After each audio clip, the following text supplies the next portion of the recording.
Kali ini kita bakal bikin video tutorial daftar merek untuk tahun 2025 nih. Karena kemarin saya lihat ada beberapa perubahan ya, walaupun tidak begitu signifikan gitu. Jadi kita mau bikin tutorial lagi secara berkala seperti biasa ya, bisa 3 bulan sekali atau 2 bulan sekali tergantung dari ada update atau tidak gitu di tahun 2025 ini. Sebelum ke tutorialnya, nah kita mau ngingetin dulu nih buat teman-teman yang mau daftar merek harus disiapkan dulu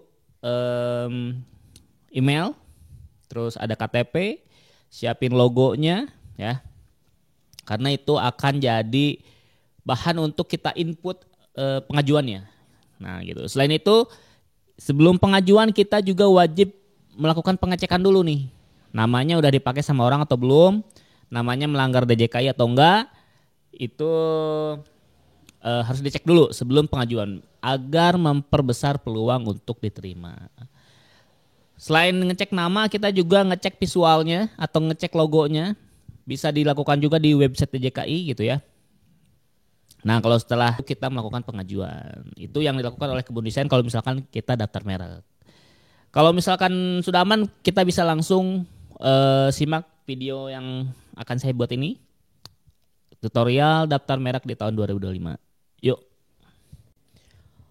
Seperti biasa kita buka dulu browsernya. Boleh pakai browser apa aja ya. Di sini saya pakai Google Chrome. Teman-teman boleh pakai browser apapun ya. Mau Safari, mau Opera dan lain-lain. Lalu buka website merek.dgip.go.id ya. merek.dgip.go.id. Jangan sampai salah website ya teman-teman ya. Nah, setelah itu akan muncul halaman ini. Teman-teman ke pojok kanan atas ada tombol daftar warna biru. Diklik. Nah, muncul kan nih formulir. Nah, formulir ini teman-teman harus isi sesuai dengan data teman-teman, mulai dari nomor KTP. Nanti tidak perlu nyontek ke video ini karena ya datanya data masing-masing aja gitu. Cuman yang perlu diperhatikan adalah jenis permohonan. Teman-teman kalau mau permohonan perorangan, pilih perorangan. Kalau atas nama PT itu pilih yang badan hukum. Gitu ya. Nah, kita coba isi dulu ya formulirnya sesuai data yang kita punya. Nah, kali ini saya mau daftarin klien ya. Dia bisnis distribusi ya. Nah, ini saya udah isi. Nah, kalau teman-teman udah isi lengkap semua, jangan lupa di checklist tanda centang sebelah kiri bawah di checklist. Habis itu diketik juga saya bukan robotnya, ada kode huruf di situ. Lalu klik tombol proses. Kemudian akan loading. Nah, kemudian akan muncul halaman seperti ini. Nah, ada tulisan tuh, silahkan cek email Anda katanya. Ya, silahkan cek email Anda. Kita buka email kita nih, yang tadi sudah didaftarkan di formulir ya. Kita buka emailnya. Oke, saya pakai Gmail. Teman-teman kalau mau pakai Outlook boleh, mau pakai email apapun boleh lah. Oke, ini masih email, bukan email yang saya maksud ya. Kita coba ganti dulu akunnya, kita login lagi. Oke, kita login dulu emailnya ya. Nah, teman-teman bisa juga ngecek emailnya di HP, nggak apa-apa boleh ya. Nggak perlu login email di komputer karena di email ini kita hanya perlu mengklik tombol aktivasi ya, sandinya diklik. Next. Ya, cara buka email nggak perlu diajarin lah.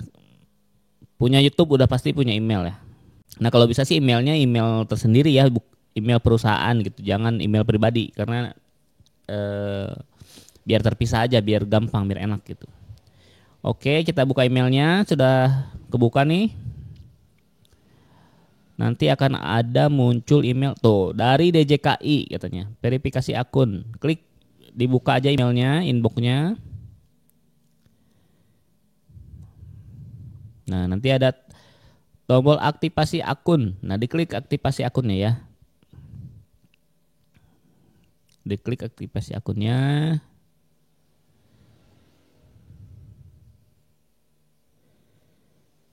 Oke, kemudian akan menuju ke halaman lagi ya, ke halaman baru.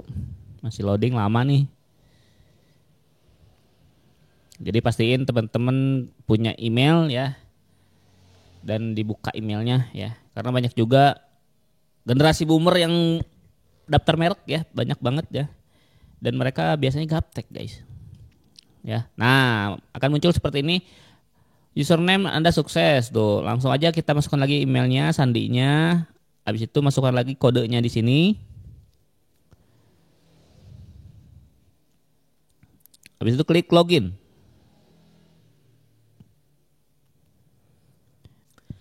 Nah, setelah muncul halaman ini kita ke menu permohonan online di sebelah kiri atas ya. Teman-teman bisa lihat permohonan online, tulisan permohonan online ya.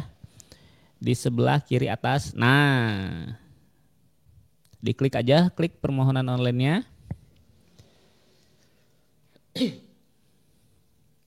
Akan muncul halaman seperti ini ya guys ya. Kemudian teman-teman harus klik tombol tambah warna biru muda di kanan. Nah nih, tombol biru muda klik.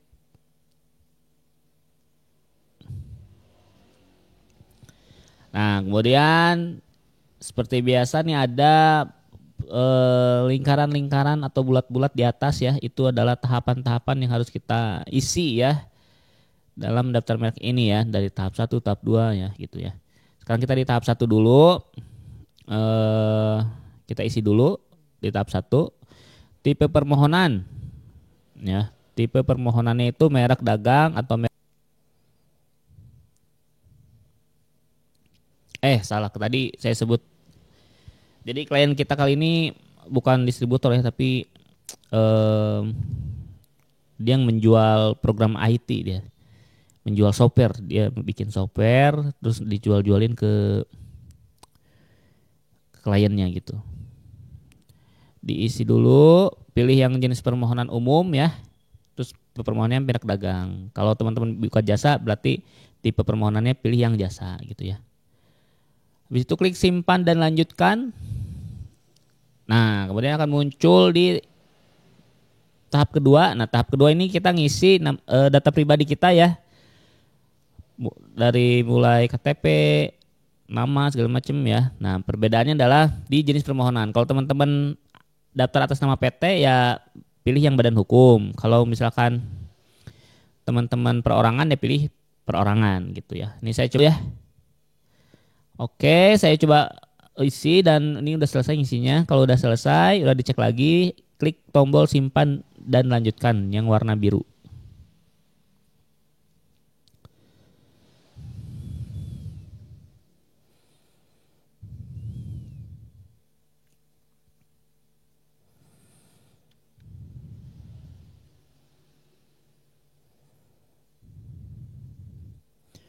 Oke, tidak perlu ya, tidak perlu diisi kuasanya karena ini untuk konsultan ya.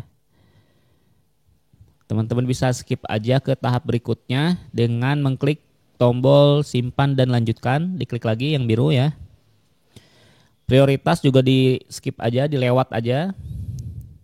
Dengan klik tombol simpan dan lanjutkan sama ya.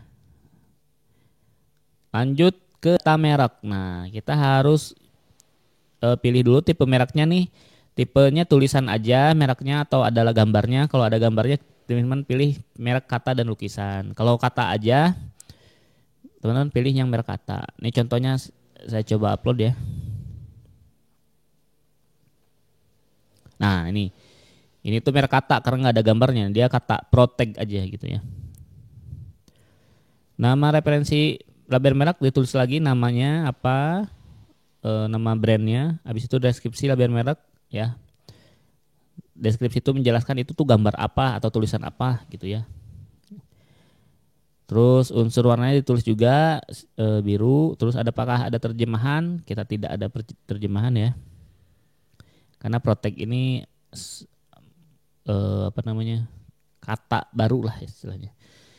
Kemudian klik simpan dan lanjutkan di checklist, jangan lupa. Habis itu klik kelas. Nah di sini kita klik tombol tambah ya, jangan copy kelas ya, tapi klik tombol tambah gitu. Tombol copy kelas ini fitur baru nih, saya juga belum nyoba nih. Kita coba yang klik tombol tambah aja. Habis itu teman-teman pilih kelasnya.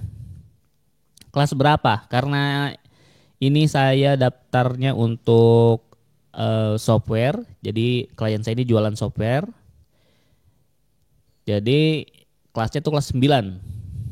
Ya, perangkat lunak gitu. Nah, teman-teman kelas berapa nih? Misalkan jualan baju berarti kelas 25, jualan skincare berarti kelas 3 gitu ya. Teman-teman bisa cari sendiri kelas berapa, produk teman-teman itu kelas berapa ya. Atau bisa komen di bawah. Komen aja di bawah, nanti kalau sempat kita coba balas ya.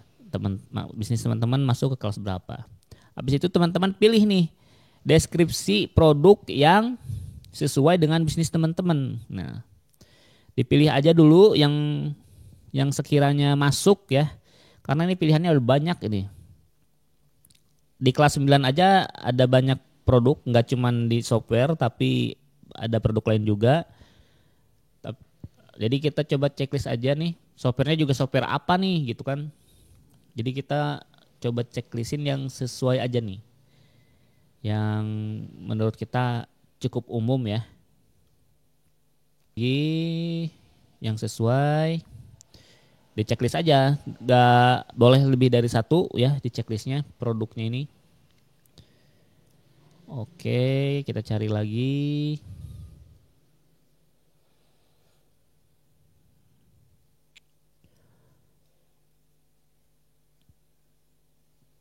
Nah, coba ini masuk nih. Oke. Dicari terus aja ya. Tapi jangan kebanyakan juga karena akan mempengaruhi mereknya lolos atau tidak gitu ya. Kalau di checklist semua ada kemungkinan nanti mereknya akan mirip dengan merek lain gitu ya. Ada kemungkinan ditolak nanti gitu. Oke, kita coba cari dulu. Saya lagi nyari tulisan perangkat lunak aja gitu atau softwarenya aja karena si klien saya ini cukup umum ya softwarenya, pengen bisa merambah ke berbagai software gitu. Nah, kalau di sini kan ada contoh perangkat lunak di bidang blockchain misalkan, tapi kan klien saya bisa jualan gak cuman itu gitu. Jadi kita coba pilih yang umum, yang bisa mewakili semua software, semua jenis software ya. Kita pilih, kita cari deskripsi yang bisa mewakili seluruh jenis software. Biar ini kalau kedepannya bikin software baru itu nggak perlu daftar merek lagi gitu. Kita coba cari lagi.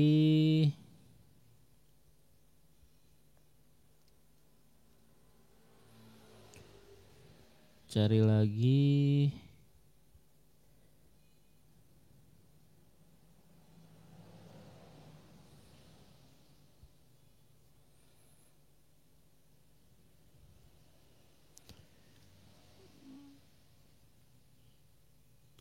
Kalau udah ketemu yang sesuai, di checklist dulu aja. Yang mirip-mirip di checklist dulu aja.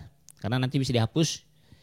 Jadi di checklist dulu aja sambil dicari-cari mana deskripsi produk yang sesuai dengan bisnis teman-teman. Misalkan begini, bisnis teman misalkan celana, terus di sini ada deskripsi celana pendek, ada celana panjang, di checklist aja itu celana pendeknya di checklist, celana panjang di checklist gitu. Sampai teman-teman menemukan deskripsi celana misalkan. Jadi kalau kata celana aja itu bisa mewakili semua celana, mau celana pendek, celana panjang bisa diwakili oleh kata celana itu. Tapi kalau teman-teman cuma milih celana pendek, ya kalau teman-teman jualan celana panjang maka harus daftar merek lagi gitu. Ini cukup lama ya milih nyari-nyarinya ya.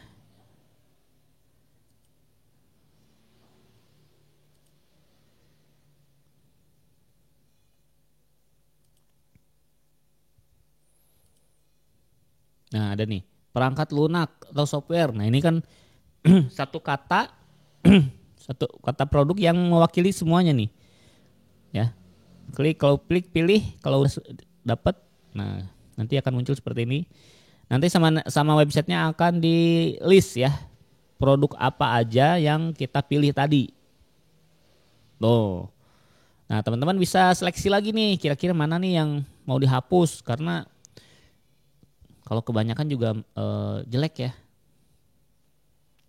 Oke, kita coba hapus yang sekiranya sudah diwakili sama yang lain gitu. Contoh, perangkat lunak untuk sistem proses otomatisasi kita hapus ya, karena saya kan udah pilih yang kata perangkat lunak aja nih. Jadi perangkat lunak yang ada fungsi-fungsinya kita hapus karena itu sudah diwakilkan oleh kata yang perangkat lunak saja gitu.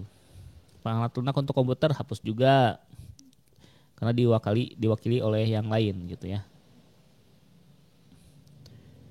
Kita coba cek lagi, baca lagi.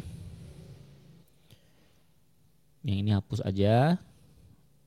Oke, perangkat lunak komputer yang dapat diunduh, perangkat yang ini dihapus aja karena ada dua tuh ya. Ada dua kategori yang memuat kata unduh, jadi saya hapus aja. Saya pilih salah satu aja. Nah, jadi ini 3 ya yang saya pilih. Perangkat lunak yang dapat diunduh, perangkat lunak komputer ya, perangkat lunak untuk HP, dan perangkat lunak saja. Kalau udah, klik centang jenis barangnya, habis itu klik tombol simpan dan lanjutkan. Oke, lanjut ke tahap berikutnya itu lampiran, klik tombol tambah ya.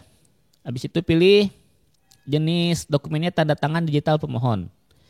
Keterangannya ditulis lagi tanda tangan digital pemohon. Nah, habis itu teman-teman siapin tanda tangan digital, tanda tangan di kertas polos, terus dipoto aja, terus di crop ya. Nah, habis itu di-upload ke sini gitu tanda tangannya. Nah, kalau udah kayak ini udah terupload, klik simpan dan lanjutkan. Nah, di tahap berikutnya ada risam itu rangkuman ya, teman-teman silakan cek lagi, scroll ke bawah ada yang salah atau enggak datanya. Kalau sudah lengkap semua, teman-teman bisa klik tombol lanjutkan. Kalau udah dicek semua, udah benar semua datanya, klik tombol lanjutkan ya. Pastiin semuanya benar karena nggak bisa balik lagi ya. Klik tombol lanjutkan, klik lagi lanjutkan lagi. Nah, kemudian ada di tahap berikutnya buat billing. Billing itu kode pembayarannya tahap terakhir ya. Buat billing, klik tombol buat billing, dicentang lagi, terus klik tombol ya. Nanti akan muncul pop up atau apa ya, pesan lagi. Nah, sukses kode billing dibuat, klik OK. Kemudian akan muncul lagi, mana masih proses.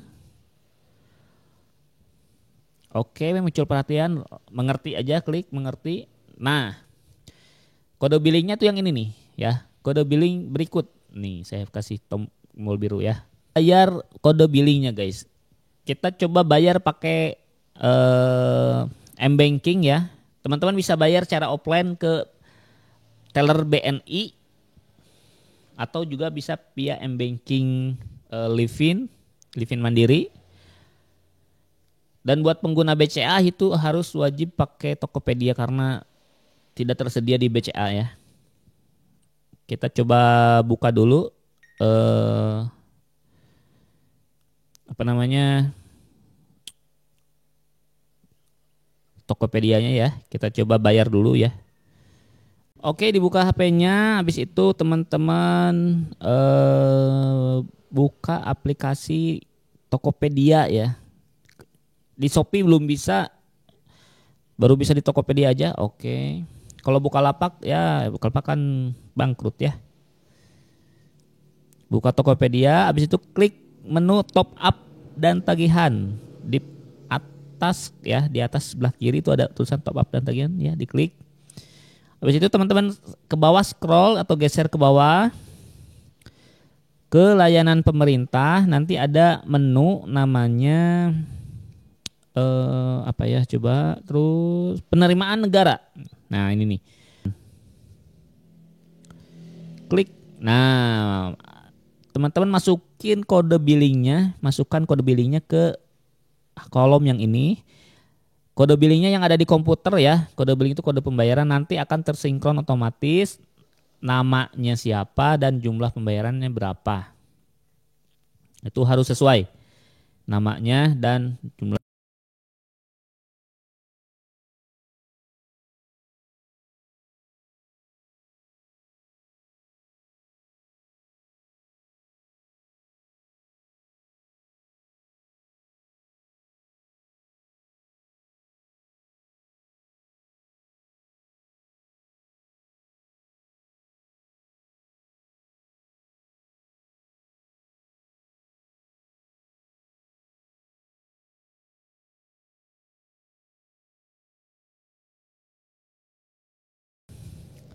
Habis itu klik bayar. Nah, loading, terus akan muncul seperti ini, nomor virtual akun. Nah, nomor virtual akunnya ini harus disalin untuk nanti dimasukkan ke M-Banking BCA ya. Bisa dicatat di kertas ya, ditulis atau disalin di HP itu ya. Setelah itu kita coba buka BCA-nya.